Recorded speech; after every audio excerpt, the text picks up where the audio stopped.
Welcome to CLA 215 Section 5, Communication Styles in the Family and the Changing Functions of Modern Family. Introduction. The fundamental lubricant of social interaction is communication, and this web of interaction starts from the family.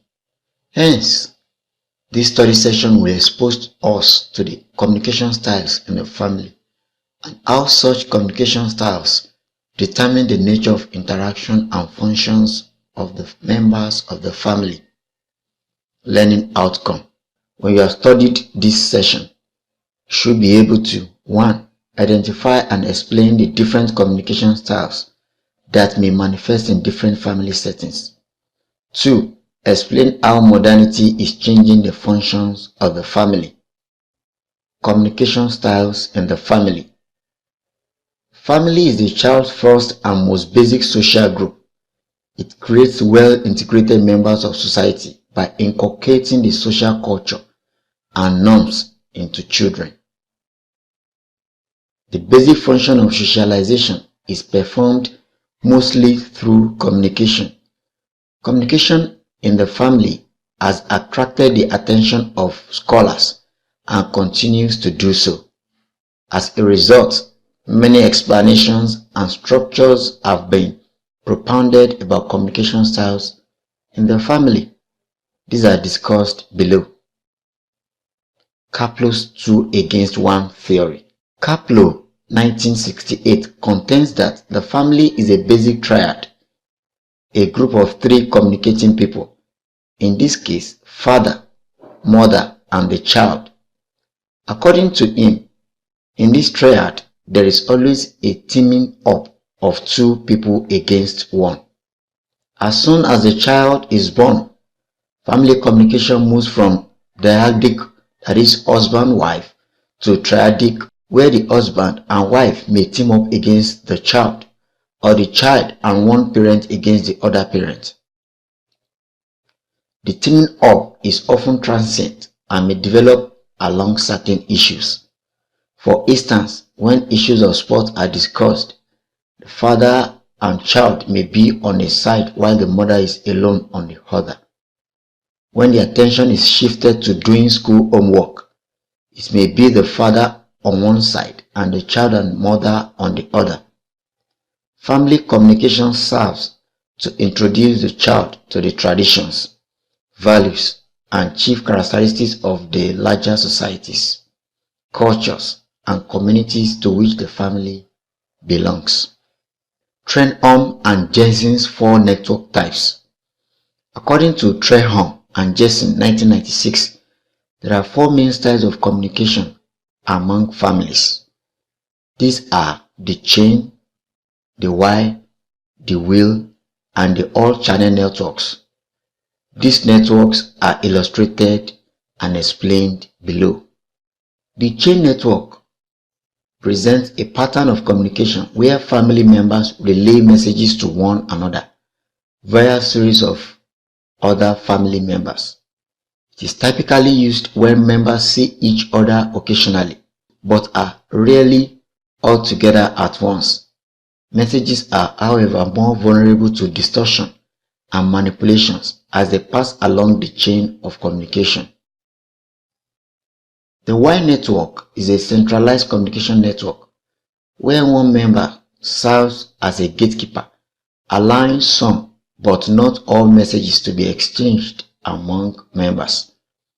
One parent may monitor the children's request of the other parent, or an older child may summarize a sibling's desire to the parents. This pattern also makes the messages to be prone to manipulations and distortions. The wheel network is highly centralized. It is found in families that communicate through one key figure. Most members do not talk directly to one another. They find out about each other and take instructions from the central figure. It is characteristic of an authoritarian family setting. The all-channel network is the most decentralized network of all. It is characteristic of families that spend a lot of time together as a unit and in separate dyads. All or most of the communication channels here are open and utilized. The style of communication in this network is open and democratic. The various communication patterns we have discussed have implications for the total being of the child. The type of the communication network that a family adopts determines to a large extent the worldview, communication behavior, and personality of the child. For instance, Elwood and Schrader cited Kelly, Keating, Finch, Duarte, Hoffman, and Mitchell's 2002 assert that family communication patterns, especially a pattern that reflects a high level of conversation and open exchange of ideas among family members, may generate lower communication apprehension and less unwillingness to communicate by the child. The implication is that a child from a more democratic family, where there is free exchange of message among siblings and parents, would develop the courage to communicate with their peers and other groups outside the family. The changing functions of the modern family. The modern family is undergoing rapid changes, which considerably alter what the family expects from the society. When the family was economically self-sufficient, parents were the sources of knowledge and skills, which were transmitted to children.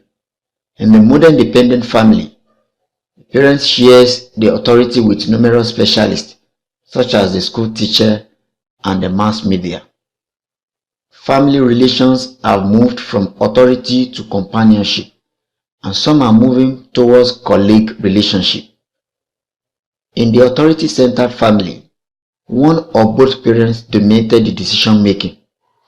In the companionship family, the group is held together by the need for love, security, warmth, and continuing personal relationships. In the colleague-type family, members perform specialist roles.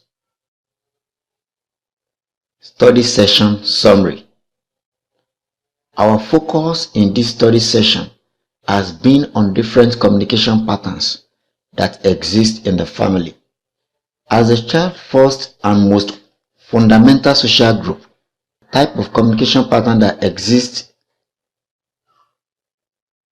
in the child's family determines many things in his life, his attitude to others, and his total worldview, among others.